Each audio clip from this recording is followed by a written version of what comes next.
I'm Greg Johnston, CEO of Carl Data Solutions, an industrial Internet of Things company that provides big data solutions for monitoring critical infrastructure. Carl Data offers machine learning and predictive analytics features through our cloud-based applications to deliver key asset-saving operational insights from massive amounts of data. Carl Data trades on the CSE symbol CRL and the pink symbol CDTAF. For more details on Carl Data, please visit carlsolutions.com.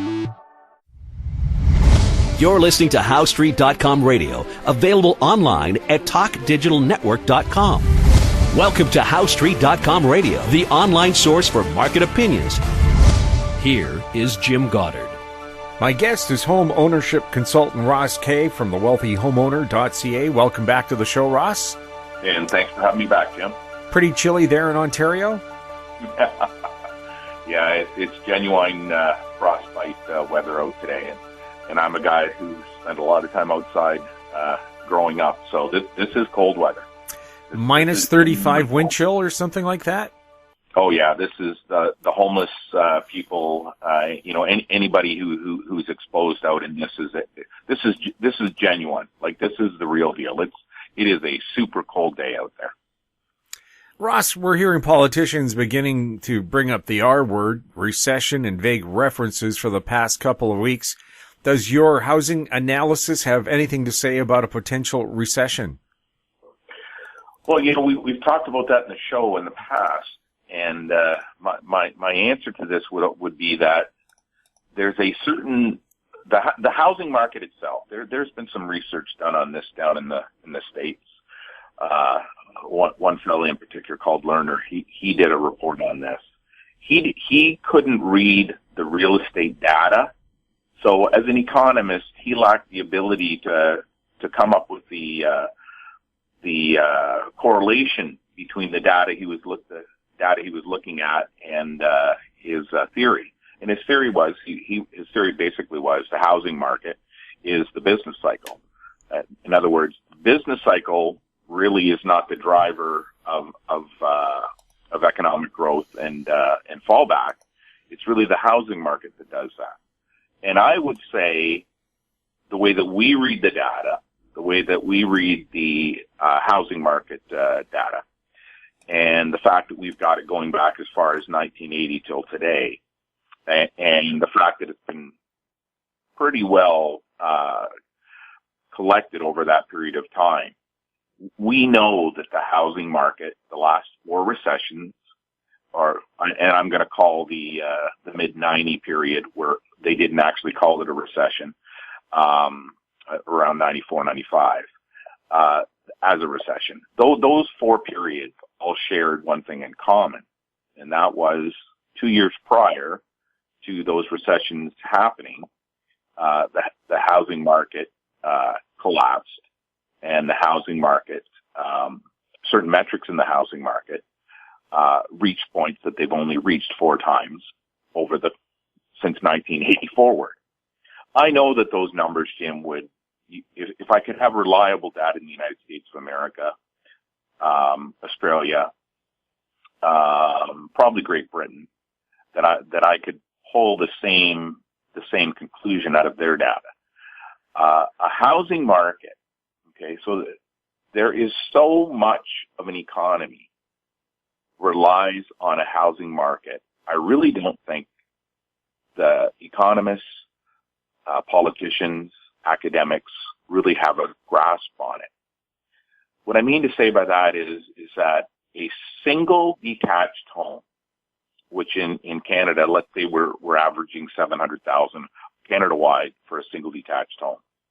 That one single detached home, for it to sell, the amount of GDP that will be attached to that one sale is unbelievable. Like, it's a multiple of over 4 times.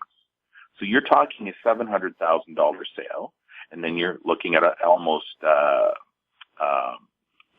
million worth of GDP that is caused by that sale taking place. When single detached homes are not built at a rapid enough pace, and money goes into the condominium sector, the affordable housing sector, you set off a series of events that are going to take place in your housing market.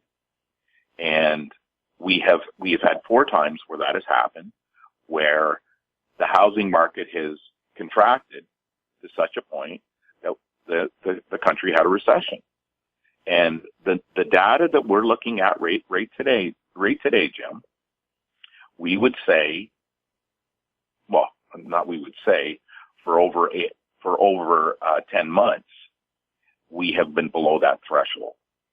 So if the pattern stays the same that has happened in the past, if it doesn't for the very first time since 1980 break from tradition, break from this pattern, and something else happens, then I'm going to say we are going to be into a recession. There's really, when we look at things, because the wealth effect caused by the home trading cycle is so overwhelming. It's the reason why all the debt is able to be built up. People are able to leverage their home, leverage the equity in their home to borrow more money, and means more consumption takes place. In Canada, we are an economy dominated by household consumption. Almost 3/4 of our economy is household consumption. Some places they say it is 3/4. When that household consumption is pulled back, which inevitably it's going to take place, this is going to happen. The cause of that is always a correcting housing market. The wealth effect works in the negative way, the same way it worked positive on the way up. Politicians don't understand this. A couple of economists around the world have tried to study this, but the economists always lack the ability to read housing market data. They believe the same flat world beliefs that are communicated to the public every single day in news headlines. They really believe these flat world ideals about a housing market to be true, when in fact they're not. They're just not reading the data properly.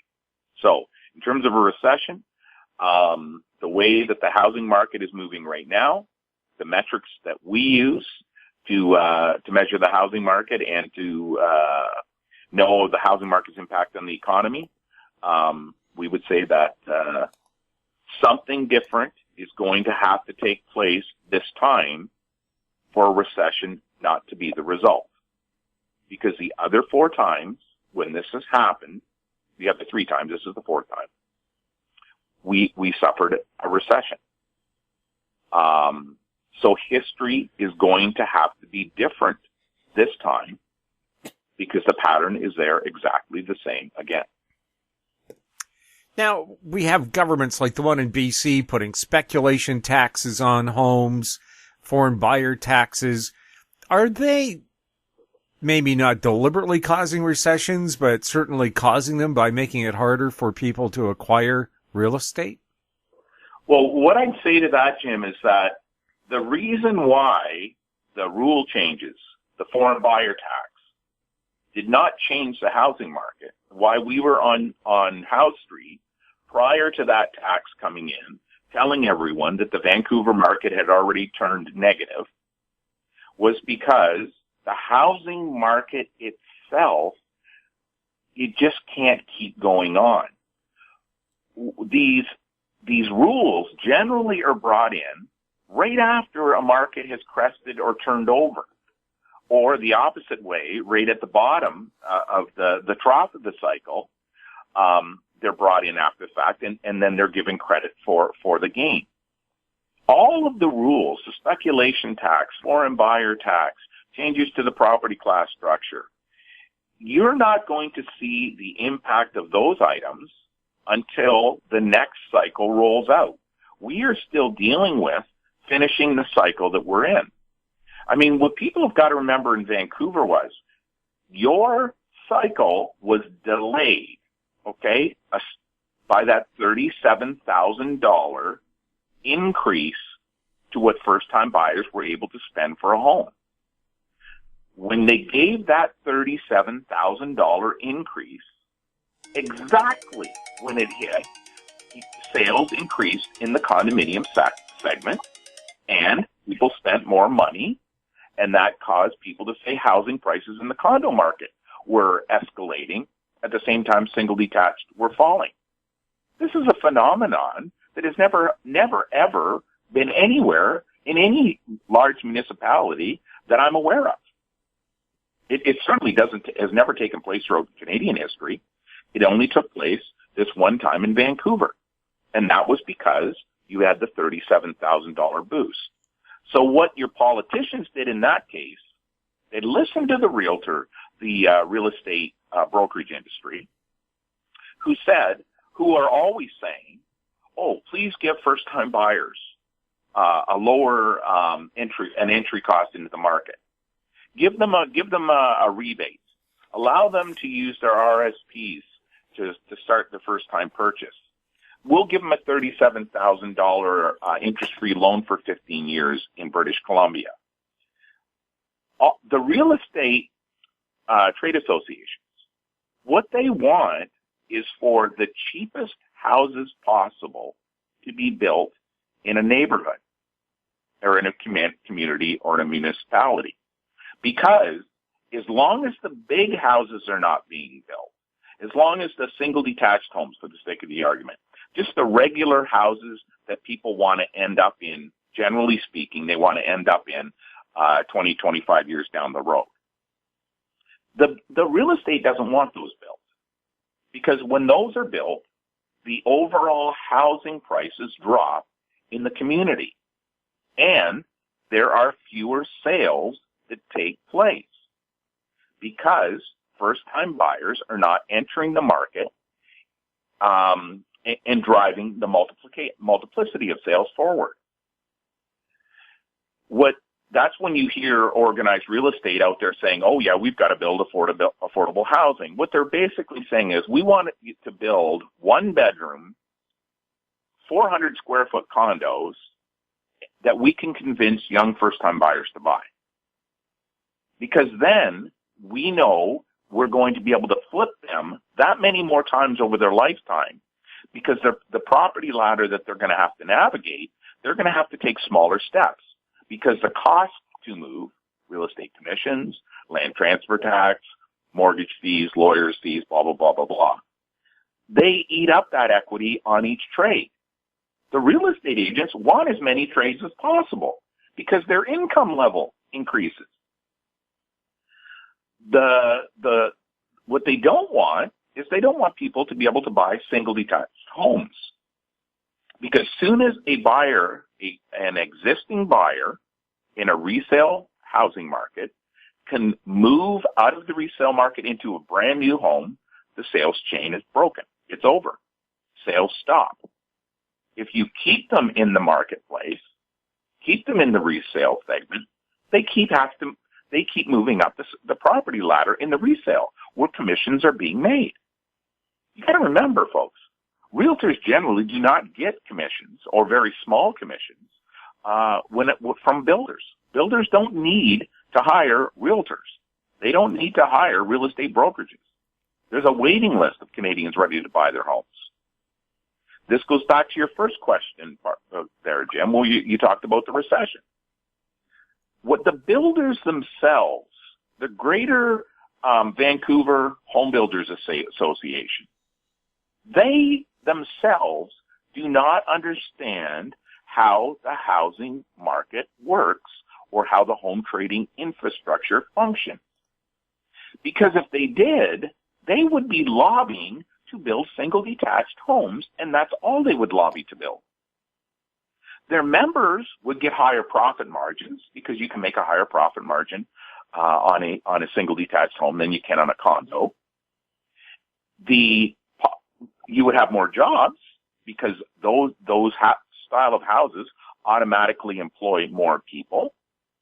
You would have less house price growth, so you would improve affordability across all classes of homes. So if the builders knew they could get back more profits by simply steering the conversation to building single detached homes, if they really knew that was the case, why don't they do it? Well, they don't do it because organized real estate has controlled the conversation since the 1950s. Organized real estate's sole goal is to make commission. New home builders are the enemy of the real estate broker community. Real estate brokers hate when a new builder is coming into a municipality, because they know for the next 10 years, each one of those new single detached homes that were built is going to hurt their income stream for 10 years in their local municipality. Now, I can't say they're intelligent enough, they're knowledgeable enough about the housing market that they are actively out there doing this as, conspiracy theory. But what I can tell you is that I believe it has gone on so long, they believe the world is flat themselves. We'll have more with Ross Kay right after this. Arctic Star Exploration, operated by a team of proven mine finders, is focused on diamonds in Finland and the Northwest Territories of Canada. Work programs are underway in Finland and Canada. Arctic Star trades on the TSX Venture Exchange symbol ADD, on Frankfurt symbol 82A1, and the OTCQB symbol ASDZF. Please visit our website arcticstar.ca or call us at 604-689-1799.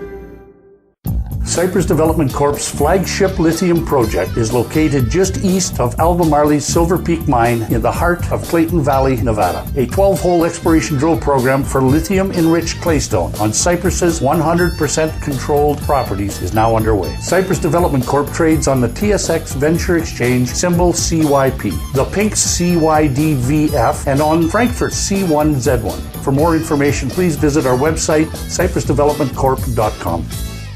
Welcome back. We're speaking with Ross Kay. Ross, what tip could you give our listeners this week that could put them in the right direction of owning a home? Okay, good question. So the number one tip that I have learned studying home ownership over the last 30 years, and it was something that I wish I had been told 30 years ago, and it's certainly something that I am telling my own kids today. My own kids are all in their 20s. They're just beginning their lifetime of ownership for housing. They're beginning their lives, their families, whatever. If you take, for every $10 you can save today and put it in a TFSA for the sake of the argument, let someone invest for you at 6%, and you can get a compounded annual growth rate of 6%, which is what pretty much every financial advisor in Canada can tell you that they're able to get you with very low risk. Over 40 years, that $10 becomes $100. Over 40 years at 6% growth, you're going to turn $10 today into $100 40 years from now. Now just think of the power of that. For the listeners who are just beginning their journey into home ownership, just think of the power of that. If you can change your furnace filter in your home, and you change it regularly, say every 2 months, and you get an energy savings of $100 a year because of that, that $100 is going to increase 10 times over the next 40 years if you invest it in instead. If you can negotiate a lower interest rate on your mortgage, and instead of spending that money that you saved because you negotiated a lower interest rate, you in turn simply took that money that you would have paid at the higher interest rate and invested it. $10 today is $100 40 years from now. Anything that you can do as a homeowner without changing your lifestyle, anything you can do that is simply going to move money into your wealth building accounts, or with TFSAs, RSPs, RESPs, savings account, anything you can do, $10 today is going to give you $100 40 years from now. Your house is not going to be increase that amount over the next 40 years. It is impossible for that to happen. In other words, if the house was to increase that amount, $1 million house is now $10 million, nobody could afford to buy it. Incomes don't go up high enough to allow you to qualify for the mortgages. This is why when we hear things about housing markets going on forever, housing prices, best investment you can make, they keep going out. Look, houses are the single best investment that you're going to make when you look at it as an expense that you're going to incur anyways. You're going to have to rent a house anyways. When you buy a house, you're also purchasing something that you own and no one can kick you out of. It's yours. Your landlord can decide in Vancouver in the spring of 2016 at peak price, they want to liquidate the beautiful home that you've lived in for the last 6 years because their profits are at peak. And they can kick you out, and that beautiful house that you had been able to rent at below what it would cost you, because that owner was smart enough to buy it 5-7 years ago, is no longer available. You're out looking for a new house. So these are the things about home ownership. There are some logical reasons why you want to be a homeowner. You just want to be a smart homeowner because you want to save that $10 today, invest it, because you're going to spend it anyways, and get $100 40 years from now. Because if you do that, if you use that belief, that if you structure your life in that way, you can still do whatever you want to do. You want to buy a new car, go buy your new car. You want to take a holiday, go take your holiday. Whatever your lifestyle is, whatever your choices are. Every cent you can save in your home, every $10 you can save on the expense of owning a home will be worth $100 40 years from now when you're getting ready to retire. So that's the one tip the very first tip that I would want to give all your listeners, Jim. And this is the same whether you're saving for a down payment. This is the same whether you're renegotiating your mortgage on your house. This is the same whether you're thinking about a renovation. This is the same about your property taxes. I mean, I look at the money in Vancouver that is being thrown away because people's property tax assessments are too high. In other words, they can go and argue their property tax assessment using comparative data, understanding how the housing market works and where the flaws are in the property tax assessment to get a substantial amount of money back. But we're not looking at it like they're going to get $10 back. We're looking at it, they're going to have $100 as a result of that decision. The beautiful thing about being a homeowner is your housing costs, whether you're a tenant or an owner, are the number one expense in your lifetime. For some people, taxes may become the number one expense. Certainly, if you're a median income family, your housing expense will be your largest expense in your lifetime. Since it's the largest, it's the place where it's easiest to save. It's the easiest place to find that $10. You know, Jim, you're hearing all these reports out about how people cannot afford for their they don't have an extra $200 in their account at the end of the month. If their expenses went up $200, they wouldn't be able to survive. Well, our answer is it's so easy to save $200 when you're a homeowner by simply changing a couple of things that you're doing right now, that you can make up that difference. The mistake is people will save this money on their mortgage interest for the sake of the argument. They'll negotiate a lower mortgage rate, a lower interest rate. Their payment will become lower. They won't take the money that they saved, that they would have spent anyways, and invested it. That's the mistake that they make. But your home, because so much of your income goes to putting that roof over your head, it's the place where you can make the biggest impact on your life by using the money that you're going to spend anyways, but investing it instead. Save it and invest it because you weren't going to have it anyway. We'll have more with Ross Kay right after this. I'm Douglas Mason, CEO of Naturally Splendid, symbol NSP on the TSX Venture Exchange. Naturally Splendid is a biotechnology and consumer products company focused on the global cannabis and health markets. Naturally Splendid is expanding distribution in this rapidly growing market with products currently in Canada, the USA, South Korea, Germany, and Australia. To view our comprehensive company presentation and for more information, please visit our website at naturallysplendid.com. Don't miss out. Stay informed. Receive the HowStreet.com weekly recap with thought-provoking podcasts, radio, and articles delivered to your inbox. Sign up for the HowStreet.com weekly recap on our homepage at HowStreet.com. Welcome back. We're speaking with Ross Kay. Ross, if Canada's housing bubble is now deflating, just how much room do prices have to fall? Is there a bottom number? Yeah, so that's probably one of the biggest questions that's out there, and it's something that another one of those questions for some reason people can't answer, and we answer this question very simply.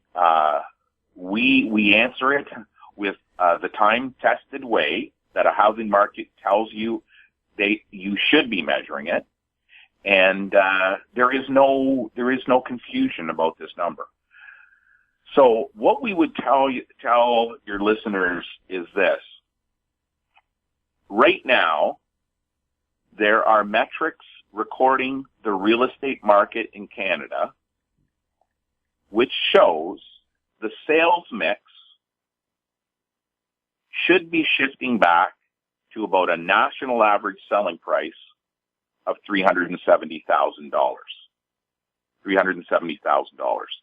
That means in this trading cycle, with the numbers that we're reading now, that you generate that 369,000 number at, that is a 37.4% decrease from what the peak price was when the Canadian real estate was measuring it a year and a half ago.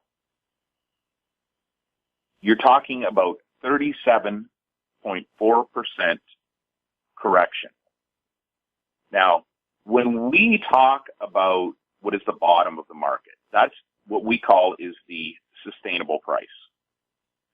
So a housing market needs certain things to be taking place for the housing prices to stay where they are and for them to increase. When those things aren't happening, it is impossible for housing prices to stay where they are. They're going to fall. We are measuring those other metrics every single month that we collect housing data for. I will tell your listeners is that most housing analysts are looking in the wrong drawer in terms of interpreting what's going on in the housing market. They're looking at organized real estate's solds, number of sales. They are looking at organized real estate's average selling price, benchmark price. Those items record the real estate market. They aren't telling you what's going to happen tomorrow. We knew because of what we're reading, when the housing market, there was an imbalance in the housing market. Let me explain it to you that way without shooting myself in the foot here, giving away how we do stuff. There is a point where the amount of mortgage debt that's being booked is a leading indicator of your house prices. Then there's a point where that mortgage debt becomes a trailing indicator of where your house prices are going to be. In the month where that changes, in the month where it goes from leading to trailing, in that 30-day window, you know that your housing market is over. You know it's done. It's over. There's no way that it can go on. what you're seeing are the consequences of that act up to 2 years later. So people say, why back in 2015, the spring of 2015, did we tell our members in British Columbia that your housing market was over? Way back then. Why did we do that?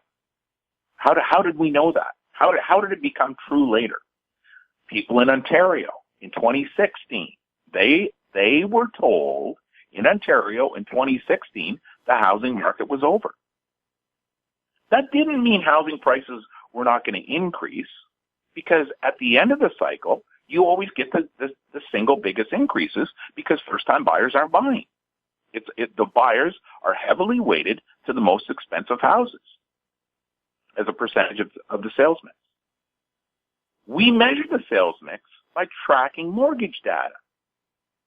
We use mortgage data to tell us what's going to happen in the housing market. We don't care what the Canadian Real Estate Association reports as sales or what the Real Estate Board of Greater Vancouver says is their benchmark price. They're 2 years too late. We've been on the show here for 2 years. We've constantly said a housing market moves years before the public is ever aware of it. These are the exact same things that repeat themselves time after time after time after time. The reason they repeat, Jim, is because they have to. That's how a housing market functions. People have to take certain steps to enter the housing market and move up the property ladder.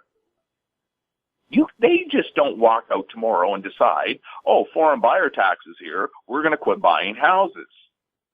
No, that doesn't happen. Those decisions were made in the fall of the year before.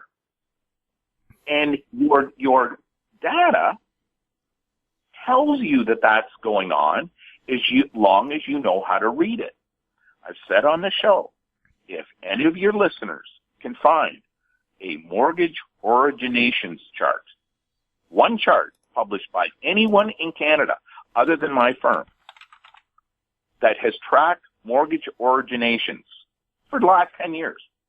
We have it from 1980 forward, because we need to know what those numbers are in order to give someone advice about a housing market. Because those numbers, like I said before, were a leading indicator right up until March of 2015. And on March of 2015, at the national level, they moved into a trailing indicator. So when we measured a peak house price of $513,000, a year later, you heard about an average selling price of $512,000. This isn't magic. This is exactly how you would expect the housing market to work if you knew how it functioned. So I think that when your listeners hear people quoting housing sales, housing prices, average prices, benchmark price, they're just talking about something that's 2 years too late. It's sort of like when you hear about housing starts. The only data that we don't have, Jim, the only data that we do not have available that we really wish we did, and we wish it was collected properly and that we could trust it, would be new home sales data. New home sales data has not and has never been collected in Canada. It has never been collected. As a result, we have to be measuring the housing market 4 years in advance in order to backdate and check if our sales, new home sales calculations were right. The resale market is easy because they get published, and we can go back and see whether or not our forecasts, our calculations are right. We know they're going to be right. They can't be wrong. What I mean by right is they could be out by $100. We could be out by 100 sales in Vancouver. Instead of saying there's 3,000 sales, maybe it's 3,100. That's the only little tiny error that we can be out. And that has nothing to do with what's going to happen in the housing market. Ross, another subject here that is big in BC is right now the provincial government is doing a negative billing option on the speculation tax. They're sending forms to people that you have to fill out saying that, no, this is the house I live in and I shouldn't have to pay that tax. But obviously the tax is there to penalize people who own more than one home. And if they have to pay that speculation tax on that second or third house that they own, doesn't that mean they're going to have to boost the rents for those homes and make rentals even more unaffordable for people? Yes, but not only that, you just hit upon, if anybody questions what we have to say here on the show, Jim, you just asked the question that proves the level of incompetence about housing markets that's out there. The province of British Columbia has created negative billing. In other words, every single homeowner in British Columbia has to tell the government, disclose whether or not they're going to be subject to the tax. They have to, there's a deadline. Every single homeowner in British Columbia has to file this piece of paper. And I have heard all over the place, academics, economists, all government officials, well, this is the only way that we can do it. And we are saying, are you people insane? Look, the reason why we know what the foreign buyer counts are or what the probable foreign ownership rates are in places is because we use government data. The same data the government should be relying upon instead of this having every homeowner send in a piece of paper. Now, it only would make common sense for the politicians who get elected to understand what data I'm talking about here. So what every single political party in Canada has access to is Elections Canada data. Elections Canada data is the most accurate data collected and built in Canada. It is so reliable. It is so accurate. It is so perfect that we elect our governments using it.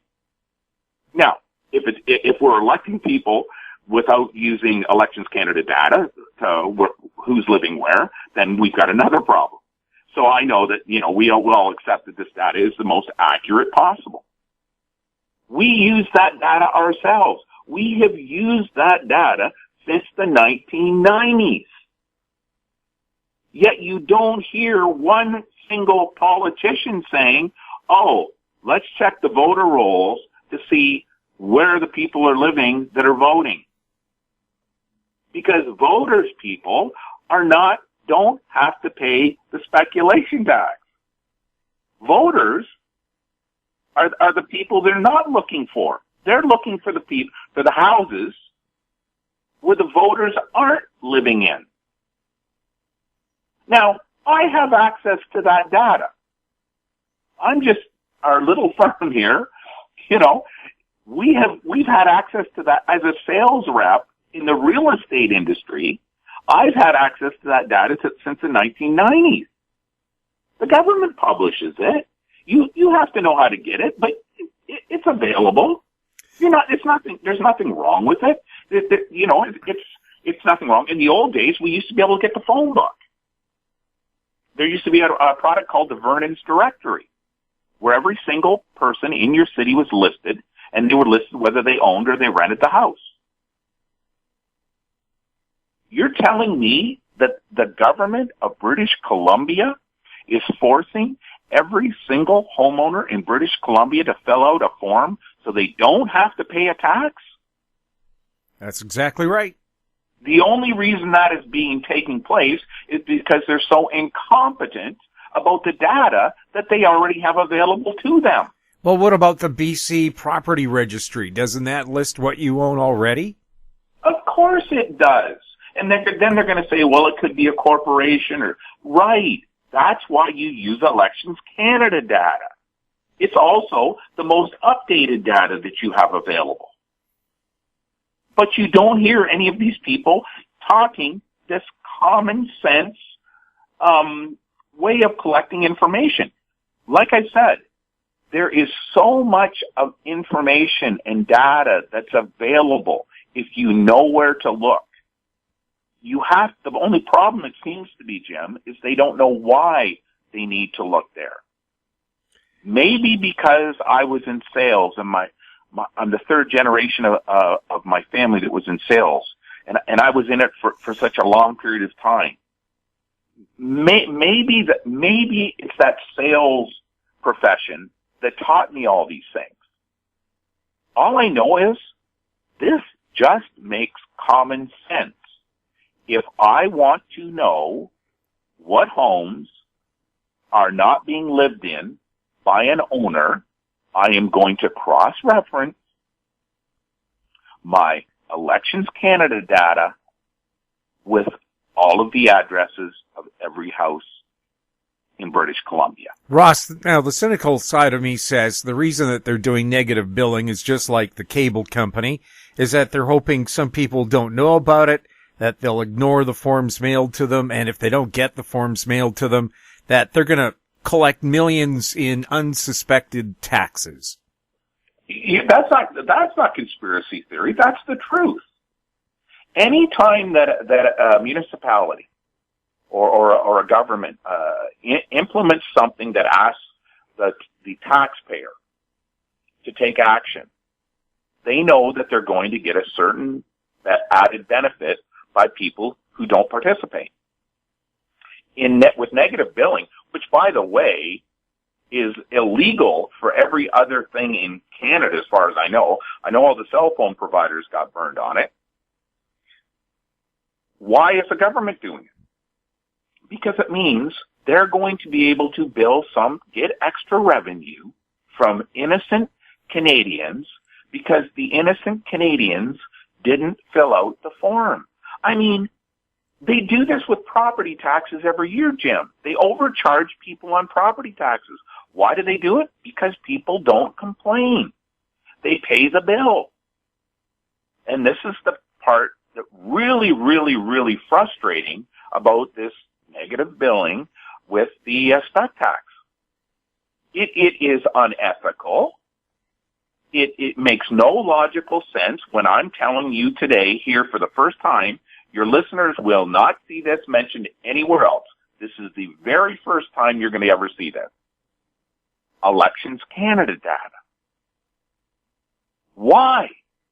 Why would politicians who use that data themselves to knock on doors to get elected, or the political parties use to get more membership dollars, why wouldn't they use it to figure out which houses should be subject to the tax and which houses should not? I've got a sneaky suspicion here, Jim. The main reason why they've gone with this is the same reason that they have never disclosed to the people in British Columbia what percentage of your housing stock is owned by foreign owners. I don't mean what percent of the sales this year were purchased by foreign buyers. I mean, of all the houses in British Columbia, all of them, all the houses in Vancouver, what percentage of those homes are owned by foreign owners? It is 2019, and they could not give you that number. It does not exist. It has never been published. Why? When you've got Elections Canada collecting it for you every 4 years, or whatever their cycle is. The most accurate residency data, who owns the house in Canada. Why are they not telling British Columbians, people in Vancouver, what percentage of your housing stock is owned by foreign owners? Why? If you want to see an explosion take place, let that number get released. You want to see a huge, the biggest, you've got the talk right now about money laundering. It pales in comparison to people finding out what the true foreign ownership rate is of Vancouver or British Columbia homes. Ross, thank you so much for chatting with us. Okay, thanks for having me on, Jim. My guest has been home ownership consultant Ross Kay from thewealthyhomeowner.ca. You're listening to HowStreet.com radio. Find us on Twitter at HowStreet, our YouTube channel, Talk Digital Network. Questions for Ross or for any of our other guests can be sent to info@HowStreet.com. I'm Jim Goddard. Thanks for listening. Comments made on HowStreet.com radio are an expression of opinion only and should not be construed in any matter whatsoever as recommendations to buy or sell any financial instrument at any time. Available online at TalkDigitalNetwork.com. HowStreet.com radio is a production of HowStreet Media Incorporated.